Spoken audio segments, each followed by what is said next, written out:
اب مقرر خصوصی کا خطاب ہونا ہے اور ان طلباء کی دستار بندی بھی عمل میں آنی ہے جنہوں نے سال رواں تکمیل حفظ قرآن کی سعادت حاصل کی ہے۔ میں آپ کے درمیان زیادہ دیر نہیں رہنا چاہتا، بس مختصر طور پر اتنا کہنا چاہتا ہوں کہ قرآن یہ اسلام کا سب سے اہم جز ہے۔ اگر اسلام سے اس قرآن پاک کے رابطے کو توڑ دیا جائے، یہ اسلام وہیں منہدم ہو جائے گا۔ اسلام کا کوئی حصہ کسی شخص کے پاس باقی نہیں رہ سکتا۔ اس لیے قرآن پاک کو اپنے سینے سے لگا کر رکھو، اس کے معانی و مفاہیم کو اپنے نظروں کے سامنے ہر وقت اس درجہ استحضار ہو کہ انسان کے لیے حلال و حرام کی تمیز ہو سکے۔ اور یہ مدارس اسلامیہ جو آج آپ کو بظاہر ایک معمولی درسگاہ نظر آ رہی ہے، یہ اسلام کے اور اس قرآن پاک کے کتنے بڑے محافظ ہیں، اس کا اندازہ آپ کو اس وقت ہوگا جب ان مدارس و مکاتب کو مقفل کر دیا جائے، بند کر دیا جائے، کیونکہ یہ اسلام کی حفاظت میں سب سے اہم کردار ادا کر رہے ہیں۔ متحدہ ہندوستان کے مدارس کا جو نظام ہے، بحمد اللہ ہمارے اکابر کو اس پر اطمینان ہے اور دوسرے ممالک کے علماء نے اس کو سراہا ہے، کیونکہ اس سے پہلے اسلام جہاں پر ایسا نمودار ہوا تھا کہ جس کی مثالیں دی جاتی تھیں، ان اعلام الاسلامی فیہا ظاہرۃ، جن شہروں کے بارے میں یہ اعلان کیا گیا تھا، یہ بتایا گیا تھا، آج اگر آپ وہاں کے حالات کا معائنہ کریں گے آپ کو یہ پتہ چلے گا بقول موجودہ شیخ الحدیث دارالعلوم دیوبند حضرت مولانا مفتی سعید احمد صاحب پالن پوری دامت برکاتہم کہ ان مدارس کی کیا خدمات ہیں، آپ کو اس وقت پتہ چلے گا جب آپ بخارا و سمرقند کی سرزمین پر اپنے قدموں کو رکھیں گے کہ انسانوں کو سلام کا جواب دینا نہیں آتا، کسی کو اسلامی تعلیمات کے بارے میں پتہ نہیں ہے، جبکہ اصح الکتب بعد کتاب اللہ کہ قرآن پاک کے بعد سب سے معزز احادیث مبارکہ میں اگر کسی کتاب کا درجہ ہے، کسی حدیث کا درجہ ہے، وہ بخاری شریف کا ہے کہ بخاری شریف کا مرتب، بخاری شریف کو صحیح طریقے سے جمع کرنے والا خود اسی بخارا کا امام بخاری موجود ہے، جس جگہ کو علم کا سب سے بڑا مرکز اور منبع کہا جاتا تھا اپنے وقت کے اندر۔ آج وہاں کے حالات بیان کرتے ہوئے حضرت اس بات کو کہہ رہے ہیں کہ میں خود وہاں کے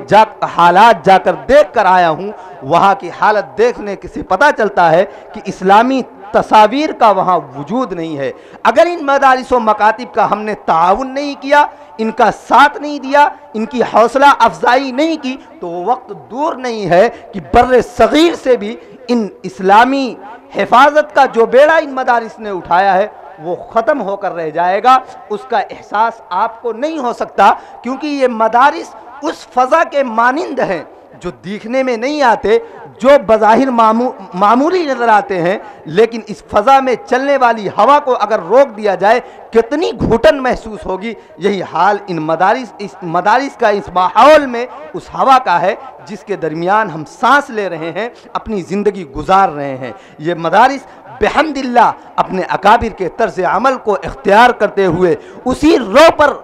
جیسا ابتدا میں شروع کیا تھا آج بھی اسی رخ کو اپنا رہے ہیں، اور قرآن کریم کی حفاظت کی ذمہ داری جو اللہ رب العزت نے لی ہے وہ ان حفاظ کے ذریعے لی ہے، ان کے سینوں کے ذریعے لی ہے۔ انگریز نے جب یہ کہا تھا کہ یہ اسلام کا ماننے والا جو آج سب سے زیادہ مضبوط اسلام پر ہے اور اس ملک ہندوستان میں ہمیں للکار رہا ہے، اس قرآن کی وجہ سے للکار رہا ہے۔ اگر قرآن سے ان کے رابطے کو توڑ دیا جائے، قرآن ان کے معاشرے سے ختم کر دیا جائے،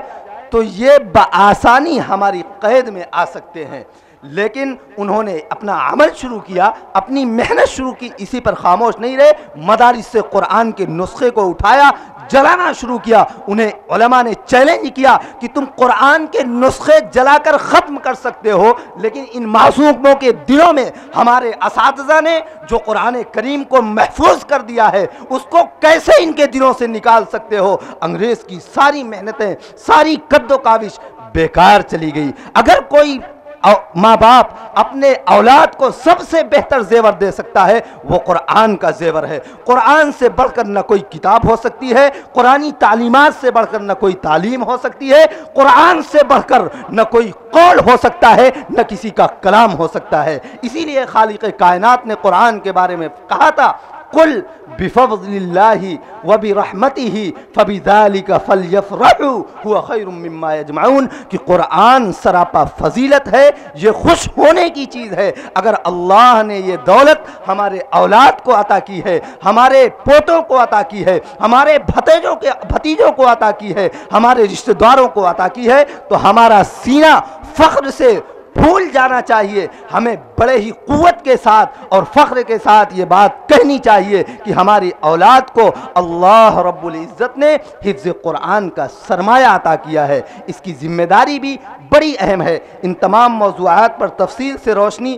ابھی علماء کرام ڈالیں گے۔ میں صرف یہ کہنا چاہتا ہوں کہ مدارس کے وجود پر کبھی سوال نہ اٹھایا جائے۔ آج مدارس سب سے زیادہ اگر لعن و تشنیع کا شکار ہیں تو اپنوں سے ہیں، اپنے سب سے زیادہ ان مدارس پر اعتراض کر رہے ہیں، ان کے نظام تعلیم پر اعتراض کر رہے ہیں، بچوں کو حفظ کرانے کا جو طریقہ مروجہ چل رہا ہے اس پر اعتراض کر رہے ہیں۔ افسوس ہے آپ پر، آپ کے اعتراض پر، آپ کی سوچ پر، کیونکہ غیروں کی غلامی پہ رضا مند ہوا تو، غیروں کی غلامی پہ رضا مند ہوا تو، مجھ کو تو گلہ تم سے ہے، یورپ سے نہیں ہے۔ ہر انسان یہ کہنے کے لیے کھڑا ہے کہ امریکہ پریشان کر رہا ہے، انگلینڈ پریشان کر رہا ہے، روس پریشان کر رہا ہے۔ ہم اپنے گریبان میں جھانک کر نہیں دیکھ رہے ہیں، سب سے زیادہ ان مدارس میں، سب سے زیادہ ان معاشروں میں قائدانہ صلاحیت اگر کسی کے اندر ہے ان علماء کرام کے اندر ہے۔ یہ علماء کرام ہماری دینی اور دنیاوی دونوں رہنمائی کے لیے ہیں۔ اگر ہم نے ان کا دامن چھوڑ دیا، ان کا ساتھ چھوڑ دیا تو سمجھ لو کہ ہمیں گمراہی کے سوا کوئی چیز ہمارے ہاتھ آنے والی نہیں ہے۔ اس لیے خدا را اپنے رخ کو صحیح کرو، اپنی سوچ کو بدلو، ان مدارس کے تئیں ان علماء سے محبت کا اظہار کرو، تو پھر دیکھنا معاشرے میں، آپ کے ماحول میں، آپ کے علاقوں میں کیسی تبدیلیاں آتی ہیں۔ اپنے بچوں کو قرآن سے وابستہ کرو، اپنے آپ کو قرآنی تعلیمات سے جوڑو، دنیا کی فکر میں اپنے آپ کو ہر وقت نہ لگائے رکھو۔ ابھی آپ کے سامنے دستار بندی کا بھی عمل ہونا ہے۔ سال رواں بحمد اللہ 1440 ہجری مطابق 2019 30 بچوں نے قرآن پاک کا حفظ کیا ہے۔ یہ بڑی کامیابی ہے ہماری، ہم اس کو اپنی کامیابی سمجھتے ہیں کہ ایک سال کے اندر 30 بچوں کا قرآن کریم کے حفظ کو مکمل کر لینا میرے بزرگوں معمولی بات نہیں ہے۔ قرآن پاک ایک ضخیم کتاب ہے، دوسرے مذاہب کے افراد سے پوچھئے وہ اپنی کتابوں کو حفظ نہیں کر سکتے۔ اللہ رب العزت نے یہ سعادت اس قرآن کریم کے ماننے والوں کو دی ہے کہ پورا قرآن پاک ان ننھے سینوں میں اللہ رب العزت نے محفوظ رکھا ہے۔ آپ تشریف لے آئے ہیں، آپ حوصلہ افزائی کے لیے آئے ہیں، ہم آپ کے شکر گزار ہیں۔ یہ بچے آپ کے ہیں، یہ کل کا آپ کے سرمایہ ہیں، یہ مستقبل ہیں، یہ آپ کے آگے کے راہبر ہیں۔ اگر آپ نے ان کے رخ کو صحیح کیا